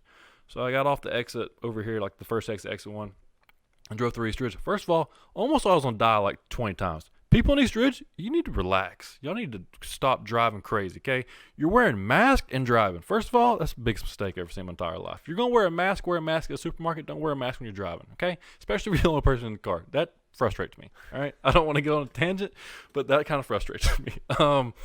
So I almost got hit like 3 times going to Regions. All right. So then I get out the ATM, get the money, about to pull out of the place. This guy just goes to the turning signal, just sits there and starts counting his money. So I'm behind him like 5 minutes. This old man, white hair, won't move. Anyways, I don't even know why I'm telling the story. But moral of the story is people in East Ridge, it's getting crazy. It's growing up. It's kind of ghetto in some places, kind of not ghetto in some places. Seems like the freeway part of East Ridge is great. The further you get away from the freeway, watch out. What was the restaurant that burnt down that Garland used to take me to eat burgers at Magoo's? Magoo's Burgers, yeah, over there by the old bowling alley. Oh yeah, mm-hmm. yeah. It burnt down though, right? I don't know if it burnt down. Probably insurance. Probably. Yeah, fraud. Yeah. I don't know. Yeah. Happens. What's that? Arson. Yeah, we used to eat there some when I worked at the Power Board. We used to actually go to the Post 95 and have lunch every now and then. That's the Legion, right? The Legion, yeah. That they painted like an American flag onto the building in East Ridge. Oh wow. I respect your patriotism. Yeah. Hard cam look. Yeah, I do too. So before we get this is probably gonna be the longest Chat with Gunner episode, and I don't care, Ethan. You just sit there. This is I'm gonna have so much fun with this one. Ethan, has it been a little bit entertaining? I've been listening to the entire thing. Ethan, listen. Ethan will let me know when it's a bad show. And you can be honest with me too. Trust me, I respect honesty. And I mean, but Ethan, can we talk about something real quick? Yeah, sure. The Pokemon Go. Do we really have to bring that up the other day? This is hilarious. Okay, so Jared the other day goes, "Hey man, I listened to everything you've done, all 60-minute Broadways, all Chat with Gunners. Let me tell you something. If you ever put Pokemon Go with exercise in the same sentence ever again, you lost a listener." I was like, "Hey man, that's Ethan, bro. I don't know what to tell you." I get what you're saying though. I see it. I had your back. He did have your back. I will say. Listen, if you're having to move, if you're having to walk, I'm big into walking right now. So if you're having to walk, I've seen you walk in the streets of Soddy days. Don't you wish we had sidewalks? Do you wish we had sidewalks? Do you saw me out there? Yes, I've seen you multiple times. Do you wish we had sidewalks? Yeah, a little bit of safety precautions out there in Soddy because Soddy Daisy. Okay, Soddy Daisy. First of all, I didn't think people could drive in East or East Ridge. You Soddy Daisians, you people cannot drive in Soddy Daisy. I almost got killed 100 times walking to McDonald's and back. Well, because there is like kind of a sidewalk, and then it just gets more narrow but it's not and more narrow. We need real sidewalks. Then you get to the one spot where you actually absolutely need a walkway. The little hill. Yep. You know what I'm talking about? Yep. 0. You're having to like walk in the ditch, on walk. The side of the road. Yeah, having to walk with a little bit of a limp. I mean, I haven't walked the streets of Soddy Daisy in a long time. I'll be honest with you, but since my dog ran away a couple 4th of July's ago, sad. But he came back. I mean, He came back. Yeah, it was good. So I stopped walking the streets after I figured out, hey Gunner, use your head. You got a college education. You don't have to walk the streets. So I started doing some research, and I found out there's a little walking track down there, the Veterans Park. Yeah. Helicopter Park, we call it. Helicopter Park. But I mean, it's a Veterans Park. It's got the helicopter. Yeah, it's got the big helicopter there. It's Veterans Memorial Park, I believe is actually what it's called. Yep. So pretty cool. One of the only parks that stayed open during the entire quarantine pandemic. Walking track was, yeah. You couldn't anywhere in the area. Mm-hmm. Anyways, I go there and I walk 1/4 mile track, so 8 laps, 2 miles is what I do for lunch. Because, active, support that stuff. That's what I do. Passionate about it. Don't eat, go out there and exercise. So don't want to be fat, be skinny. So move more, eat less. So anyways. Don't be a statistic. Yeah, don't be a statistic. You don't have those underlying health conditions don't be fat. So anyways, I'm out there walking around the track, and there's about a group of us, right? I bring the average age down. It's probably, with me out there, I'm 29, brings the average age down to probably about 57. So, I'm talking about there's this one guy that walks with a cane. He's a veteran. He has a hat on. I don't know, probably like World War I. I don't know, something like that. And he's out there walking. I walked by him the other day, lapped him the first time. I said, 1. Went around the second time. He caught me on the first one. Went around the second time. I said, 2. He giggled. Came around the third time. He said, you get me again, aren't you? And I was like, yep, better pick it up. That's awesome. So I have a little group out there that I walk with.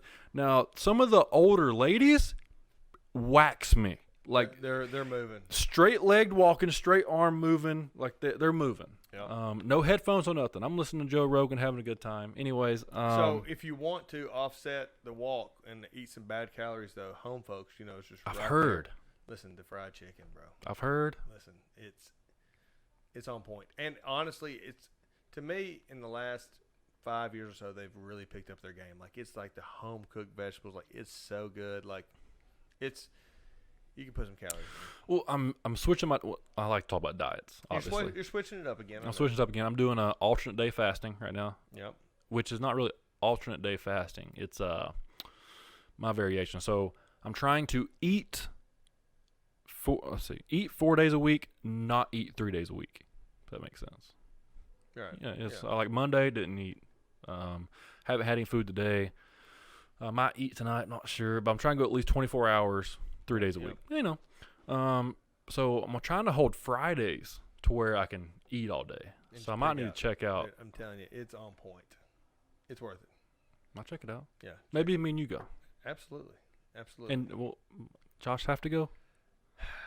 Is there enough food? That's dirty. It's dirty? That's dirty. Okay. I can't believe you do that to him right there. What? I mean, crack jokes about things that I'm very passionate about? He knows. He sits beside me. Listen, but he's doing good, though. He's doing better. Doing good. He's lost 11 pounds past week. Yeah. So, Just cleaning up a little bit. Yeah, he looks good. Yeah. So I like to, he trained me in wrestling. So if I'm not going to give him a hard time for his hard time. Absolutely. He's looking like hard times. It looks like he could cut a hard times promo, if you know what I mean. He does it at work. He does it. He has a great Dusty Rhodes. Isn't that the deal? Like somebody's podcast, if you talk about Dusty Rhodes, you have to do the Dusty Rhodes impression. I'm not a good Dusty Rhodes guy. Me neither. First of all, I think Dusty Rhodes sucks. I think he can talk. I love the promos, though. If you could put together a sentence in general back in the day, you were considered a good promo guy. That's kind of true. So he's not The Rock. No. Nobody's The Rock. No, nobody's The Rock. Listen, this podcast is unofficially sponsored by Project Rock. I picked up some more unofficial Project Rock gear today. I had to buy it. It's not like he didn't give it to me, but I got it all coming. So. I know. I got some sweet new shirts. I have to switch. What's funny, I go back through and look at the thumbnail from all my Chat with Gunners. They're all Project Rock. So I have to I had the same top on that I had on last week, and I was like, I gotta take the top off. You gotta mix it up. But I got the pants on to match. So yeah, I wore the old school Dale Murphy Braves look. I appreciate that. I like that Braves look better than the new one. Oh yeah, absolutely. Yeah. There's something about it. It's just kind of clean. Get a little bit of red in there, but. Speaking of that B, and it brings me back to what we was going to talk about.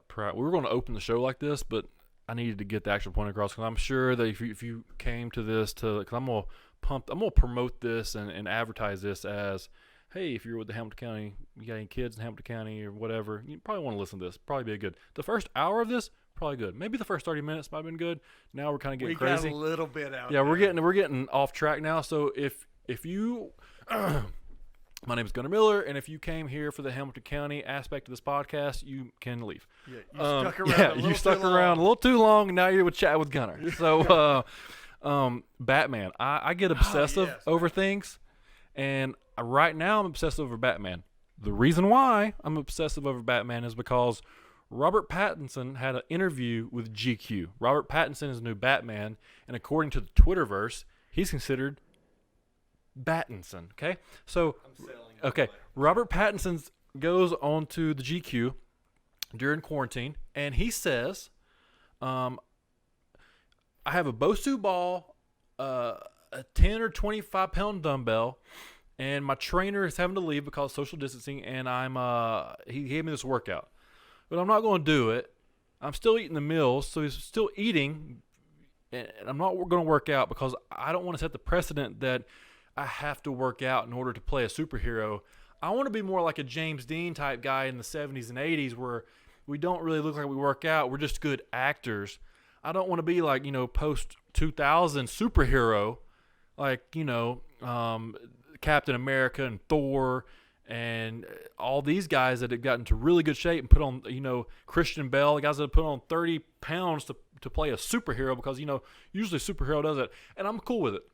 A lot of superheroes, I'm about to blast him, but a lot of superheroes have powers, okay? Because, they're metahumans or whatever it might be. Every time I do something kind of nerdy, I always point at Ethan because I don't expect him. I don't expect him to think that I know these things. Okay, so metahumans or whatever it might be, they have powers in the comics. The one superhero who does not have powers is Batman. But what does Batman have according to the comics? Peak human conditioning, peak human strength, peak human intelligence. All right. So I'm gonna tell you 3 things and gimmicks. He has cool gimmicks that Battinson does not have. He doesn't have intelligence because he refuses to get peak human strength and peak human conditioning. All right. I'm not saying that Michael Keaton, Val Kilmer, George Clooney, Christian Bale, these guys were super duper looking athletes that look like they were Batman. Not saying that. That was the 90s. Christian Bale tried his best. I give him credit. Ben Affleck looked like Batman. Who's the one Batman gets shit on the most? Ben Affleck. Don't understand it. I still can't understand it. So Batman, by far, my favorite superhero. Okay. Period. Okay. I was a little bit disturbed by the comment of I'm just not going to do that either. I read the comments, which automatically lost me. I was actually lost when they said that he was going to play Batman. So they pretty much lost me. Because of Twilight. I get it. Yeah. I get it. I mean, what's he been in since then? Supposedly, because I blasted him on Facebook, and then your boy got blasted. Machine? Yeah, so I got hit by all the nerds about how he's been in some really good movies here recently that if you haven't been keeping up with his stuff, he's actually pretty good. I'm not discrediting that Robert Pattinson's not a good actor. I'm not a Twilight fan, but I'm not discrediting that he's not a good actor, that he couldn't be a good Batman. From the pictures that I've seen, actually, he looks like he could be a good Batman. How does... You don't have to have much look to be Batman. You got to have this down. Good lips. Yeah. Good lips are key. Yeah, masculine lips, right? That down. And with CGI and lighting and producing and directing all these things, he doesn't have to put in that much work, let's be honest. But it's just the point. It's the principle. The point is, if you get told you're going to be Batman in November of 2018, why the hell do you have an excuse not to look like Batman in 2020? You don't have an excuse. If you got cast to be Batman in January of 2020, I get it. You don't want to work out, you probably don't have time to transform into the role. In November of 2018, you get cast as Batman. You are playing Batman. You're a Battinson. And everybody already hates the fact that you're Batman because you look like a little girl. You need to look like a guy. You need to look like Batman. Okay? Yeah. Ethan, give me your rebuttal. So, what I've heard about The Batman, which is the Robert Pattinson movie. Yeah, Matt Reeves, he's creating. Yeah. It's supposed to be Batman Year 1, which in the comic books is Batman within the first year of him putting on the suit. He's going to be younger. He's not going to be as buff and Oh, no. Now, I'm ready, bro. No. Go ahead. Let me finish. Go ahead. Because in the comic books, Batman, in his first night as Batman, literally cries in a corner. Okay. What comic is that? Because I've been listening to the extended origin story of Batman. Okay. So Bruce Wayne, his family gets killed or whatever when he's 8 years old. Yes. He goes through a little bit of what's the word? He doesn't want to believe it. Kind of refuses to believe all that stuff. In denial. He's like a rebel in school and all these things. Kind of like middle school ish going into high school. And then he decides, you know what? I got all this money, and I want to get the best education. So there's phases of like how you become Bruce Wayne to Batman.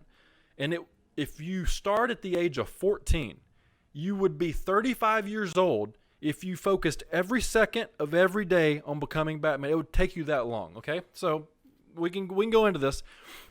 To have all the skills that he needed, he had to go through these different phases, all these different continents. He went to all the great universities. He learned all these different things. He's an expert. He was in the FBI.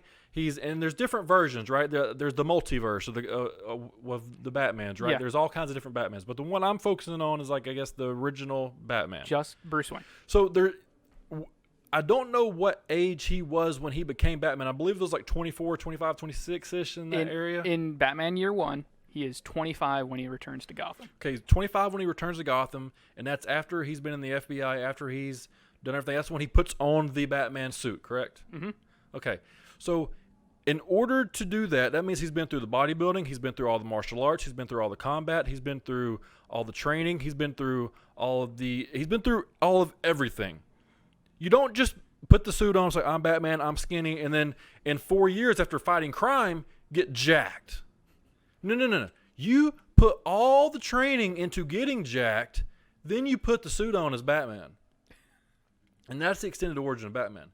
So if they're trying to do this as, year one comic, I'm not a comic expert by no means. But couldn't you still be lean and cut up and like... No, that's fine. And I think that's the key. Robert Pattinson has always been really lean. No, he's not. Robert Pattinson got asked one time to take a shirt off for Twilight, and they asked him to put it right back on. That's a true story. He said it. That's why homeboy, the other guy, the good-looking dude, Taylor Lautner? the werewolf, Taylor Lautner. That's why he's the one that got to have a shirt off all the time. He's pretty... And he was pretty jacked for Twilight. He was a werewolf. Yeah. But the vampire wasn't, which I get a vampire not really needing to be jacked. Kind of like superhuman powers. Yeah, I get that. 100% get that. But, and I didn't like the fact that Taylor Lautner didn't have hair on his chest as a werewolf. That's, not about that. Not a fan of that. Maybe even a little scruff. Not a fan. Anyways. So just not a fan of, and then you got people that say, you need to go somewhere? Nope. Okay. I got a text. I got all day. Okay. Then you got people. It's my Madden group. My Madden group. Then you got people that say that Pattinson was joking. That he was obviously joking. This is what I've been getting blown up with on Twitter. He's obviously joking. It was obviously, and you took that out of context. You didn't read the whole article, Gunner, because he said he blew up a microwave. Bro, I'm more pissed if he's joking in an article about GQ about playing Batman. Because he's not taking it serious. Yeah, we got to take it serious. Yeah. And he calls up Zoe Kravitz. So Zoe Kravitz, she's the chick playing, I believe she's going to play Catwoman in the movie. Selena Kyle, yeah. Yeah, okay. So she's going to play Catwoman in the movie. He calls her. He goes, hey, so, and this is my Pattinson voice. Hey, so, I just wanted to call and check in with you since we're not filming right now. Are you still staying active with this? Because I kind of gave up. And she's like, yeah, bro. Training 5 days a week, all right? Training 5 days a week to be the best Catwoman I can possibly be. I'll claw your eyes out. She didn't say that, but she did tell him, hey, bro, been training 5 days a week as hard as I possibly can. Yeah, because Catwoman has to be agile and athletic looking. Yeah. So you have to take it serious. Yeah, I'm all about that. So, listen, I think the movie's going to be good. I'm going to watch the movie. I'm going to be a fan of the movie. I get it. I think that they can make him look cool or whatever. But I'm still going to bash him because if your boy got to play Batman, you'd have to shave the beard. Well, in some comics he had a beard, but anyways, I would shave the beard for it. And next thing I'd do is I'd go, hey, I'm going to go to the doctor, and I want all the steroids, okay? I want all the steroids that are legal because I'm going to get a prescription for them. And then I'm going to say, when's this movie filmed? Next year. No. It's not good for me. I'm going to take this role. This movie needs to film in 15 years because your boy is about to go to Antarctica and he's going to learn martial arts from every... Now that's method acting. Yeah. And I'm going to learn... I'm going to become Batman. And when I come back, I'm not going to kill anybody because Batman doesn't kill people. That's true. And he doesn't shoot. Like, the only good skill that he doesn't have is shooting. It's the only FBI test he didn't perfect was shooting because, doesn't use guns.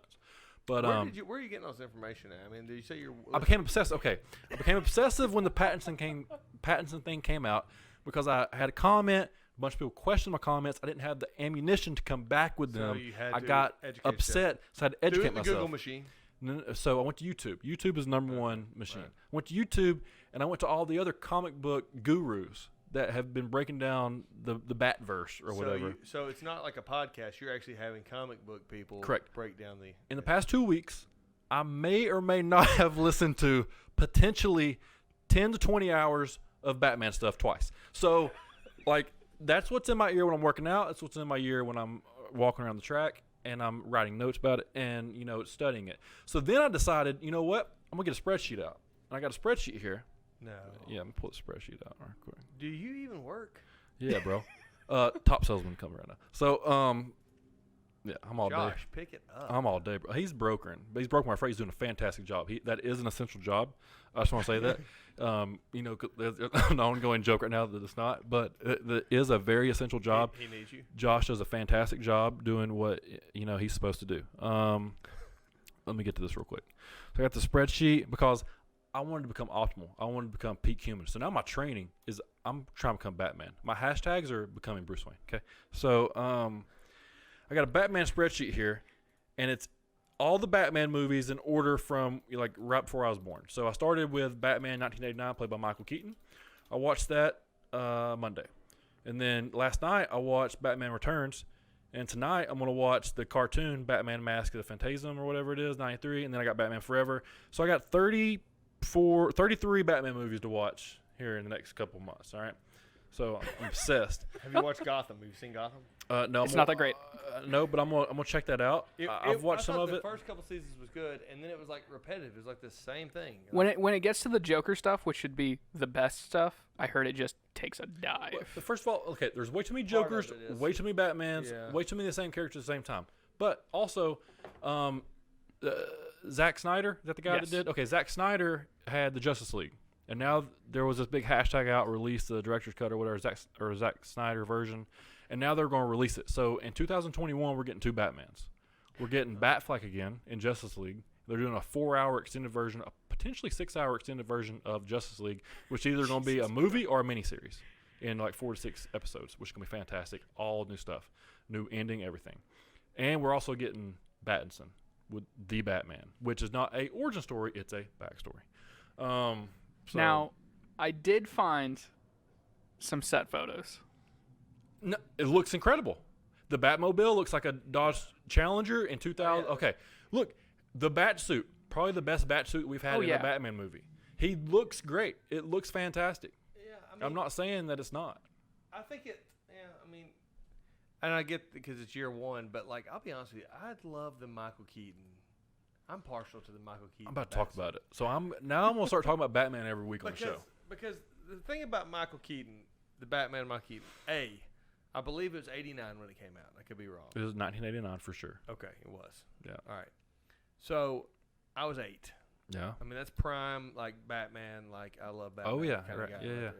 So that's huge. But that was like the first time anyone has really did the Batman stuff. You know what I mean? Yeah. Like, and so when that came out, it was just so captivating. Of course, you got Jack Nicholson in it. So I mean, he just was awesome. But anyway, it's a little dark though. I actually rewatched it a couple months ago. It's a real dark movie. Like there's not a lot of like picture wise, it's dark.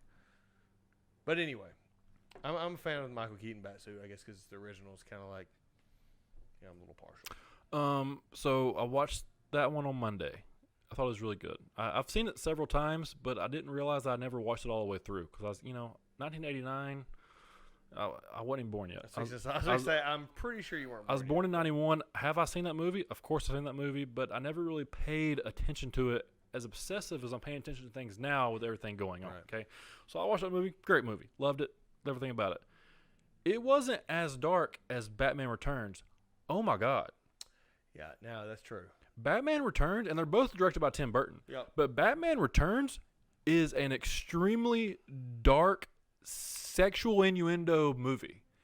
Like the things that Danny DeVito might have been the most underrated character ever played in the history of a movie. Him playing Penguin, I don't know of another like person that's like he was born to play that role. Yeah, I mean, literally. Absolutely crushed it. Genetically, he was kind of born. Michelle Pfeiffer crushed Catwoman. Michael Keaton, of course, he crushed Batman. Have you ever seen The Program, the movie? Yeah. The college football movie? Yeah. Latimer? Yeah. Andrew Yep. Banowski? He's in that movie. Christopher Walken's in that movie. Yeah, Walken is in that movie. It's incredible. Like last night I was watching, I was like, first of all, there's no way you could make this in 2020. Absolutely not. It would not get made. But it works for both 92 and 2020. It's fantastic. It holds up. Yeah, it's good. It kind of started going downhill slightly after that. Yeah. George Clooney. Yeah. You know what? I'm a huge Clooney fan, though. Yeah, I mean, I am too. It's just, I don't know. It was almost like they just should have gone a different direction. They just kind of started, I don't know. But then they came back with The Dark Knight, and I thought that was awesome. Yeah. So. Yeah, Dark Knights. I watched it as soon as this happened. I gotta go back through and watch them. But as soon as this happened, this was, I guess, about a week ago. So I can't believe it's only been a week. So it hadn't been 2 weeks. This has been a few days. So Saturday night, I was doing laundry. Tia was at work. So Saturday night I was doing laundry, and I decided I'm just go ahead and do laundry and watch all the Christopher Nolan movies. So I watched them all back to back to back to back. So I watched Batman Begins, The Dark Knight. 8.5 hours? 9. So I watched Batman Begins and watched them all. Oh, I lost you. Can you hear me? And you can't hear me? Can you hear me? Yeah, I can hear you. That's You're all good. that matters. So I watched Batman Begins, and I love that movie. I watched Dark Knight Rises, and The Dark Knight and The Dark Knight Rises. All great movies. And then I was like, you know what? I'm going to watch these in order. No sense to not watch them in order. Just check them out. So I put together a spreadsheet on my spreadsheet that says peak human, which has all my caloric intake and everything in it. So speaking of in order, Marvel movies, I've never really watched any of them. Mm-hmm. I mean, maybe, I guess I probably haven't. I'm not a Star Wars guy either. I've never seen Star Wars, so bring on the hate. Yeah. But anyway, so during this whole quarantine, we decided we were going to start watching them. So I've watched the first 4 Marvel movies in, was it chronological order, Yeah. I guess? Like it would So be, Iron Man, Hulk. Well, it would have been Captain America, He's talking about cinema, like the actual like order. actual timeline wise. Yes. The actual Okay, so timeline yeah, was it would be Captain America and then Captain Marvel. Captain Which is Marvel. like 95. Yeah. Great soundtrack, by the way. If anybody yeah, wants yeah. to look at an awesome 90s soundtrack, Captain Marvel soundtrack is like unbelievable. That's coming. That's starting to be like the new 80s. Is the 90s. Yeah. I'm really excited for that. Yeah. And so then we watched Iron Man 1, Iron Man 2. Hulk is next. Okay. And I've actually Sweet. liked them. I've actually enjoyed them. Yeah. I think I would like to go back through and watch them in order. That'd be cool. Mm-hmm. Yeah, well, it was kind of neat because I don't know. Well, it's neat because I haven't seen any of them, so I really don't know anything that happens or anything like that. You're on a roller coaster. Yeah. I know. So, but my oldest one, well, both my kids have seen Endgame, something else, so they were starting to try to tell me, and I'm like, Shut just up. stop. Yeah. Just stop. Watch Because your mouth. I mean, I need to, if I'm going to sit here and watch all Yeah. Go to your 20 rooms. something or whatever, then I need to like Get the into full it. experience. Yeah. I don't want That's awesome. to get ruined. So, but it's pretty neat, like seeing people like coming in and like who they are. So you got Disney Plus. Who they become. Yeah. Oh yeah. Oh yeah. Yeah. Of course. That's awesome. You got kids. You have to have Disney Plus. Yeah. I got Disney Plus. I rip it off from my dad. Yeah. He got it free for Verizon. I Yeah. stole So it. well, listen, we got it for free, but we Yeah. would have it even if no doubt. 100%. we didn't get it for free. So. Yeah, so that was my rant. I wanted, literally, I wanted to have you on. Like, regardless if you was coming on the show or not, this show was going to be Batman oriented. Well, listen, I'm just glad we got back around to it. But what's hilarious is that there's I always say there's wrestling Twitter, and I've been live tweeting MMA because so I used to have a Twitter that had like several thousand followers or whatever, and I would say some things and I'd get in trouble, so I just kind of got rid of that Twitter because I understand. and it was wrestling based, and I was just over it, and I got rid of social media for like a year. So with the Chat with Gunner, I got back to my Twitter, but like I don't have any followers, which is fine. The fact that I don't have many followers is fantastic. Actually, I can say whatever I want to. I thought so. I started doing like some MMA live tweeting, and I upset some people with some of my picks. But then I realized that the Batman Twitter Comic book Twitter in general. might be worse than wrestling Twitter. No chance. And Hold on. No chance. That's Because not true. wrestling Twitter is like no. the worst. Yeah, I get it. They're I've never been a happy. part of it. No. So you crack a joke about Robert Pattinson on wrestling Twitter or on Batman Twitter and see what happens. It gets serious. It gets serious. It gets real serious. It gets real serious on there. So I've been having to deal with that today, putting out some fires. And by putting out fires, I mean stomping on their face with knowledge. With knowledge. All right? With knowledge I about. love it. I Batman. love it. Can't wait for the next article. Yeah. So, I don't know. Good times. Yeah, hey, this has been great. I mean, Yeah, we've been going. What is this? Hour and 49. This is our longest podcast. Congratulations. You split this, PR. This is huge for me. This is huge. This is a big moment for me. Big moment. So, and I think it's gone well. I mean, has it gone well? Yeah. I think so. Of course. The best part about this entire show is that it hasn't cut off. Yeah. You said it. I do. I mean, the hat backwards kind of throwing me off a little bit. I'm not gonna lie. I was gonna not wear a hat, and then you said you were in sweats. So I thought I'd go casual. Yeah. Then you had the hat backwards, so now I'm gonna hat backwards. It's cool. That's okay. Yeah. It's Relax, chill mode. All It's right. not professional, but Well, I'm gonna wrap this up. right. One, because I'm probably gonna get in trouble because I said I was gonna go eat at 7:30. Didn't realize how late it was. Well, that's all right. My wife said, "How long do you think you're gonna talk?" It's like, probably like 40 minutes. Yeah, Like that's kind of the same thing. I was like, "Hey, Ted, you want to go eat Mexican like 7:15?" But you don't have to drive back to Soddy Daisy. That's true. So I got to drive to Harrison. There's It's no not- good way to get to There's Harrison yeah, either. you know, So enjoyed it. I appreciate it. dude. I appreciate you. Hey, We'll do it again I'll come back anytime. Are you kidding me? when we get out of phase 1. We'll go to phase 2. Absolutely. We'll get to phase 2. We'll do a phase 2 update. episode, phase I'll 3. we'll break down how phase 1 went and, Yeah. and where we're going. So All right, guys. So this was, I believe, episode 21. We'll get that squared away and updated. I believe so. Appreciate you coming on. So if you're listening to this on YouTube, go over, subscribe, hit that bell notification, leave a comment, say anything you want to. But for the majority of you that are listening via podcast platforms, either Spotify or Apple Podcasts, go down, hit that 5-star review, say this is the best podcast in Chattanooga, because even if you don't believe it is according to you. And that helps out with the algorithms. It's a big word, but it really does help out. So, and also, I said I was going to rant about this to all you idiots out there. If you're listening to the show, you watch the show, and you don't share the show, you don't review the show, you don't comment about the show, you just sit there and you're a waste of view. Just don't be that. Like, if you're just going to watch it, just don't. I'd rather you not. If you're going to watch the show, listen to the show, I need you to contribute to the show. It's a free show, okay? I'm not charging you anything to do the show. I just need you to take a little bit of your precious time.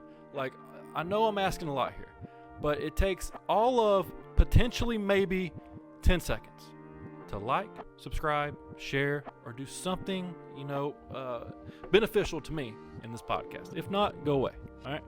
I appreciate it. This is episode 21, Chat with Gunner. I'll see you again next week. And if not, I know you're probably not going to like, subscribe, or do anything else. Next week's episodes, I'm going to have a humility coach come in here. We're going to talk about how to be humble, how to zen, how to find ourselves and find your inner peace. I'm kidding. We're talking about Batman. We're going to come after comic book nerds. We'll see you later. Bye.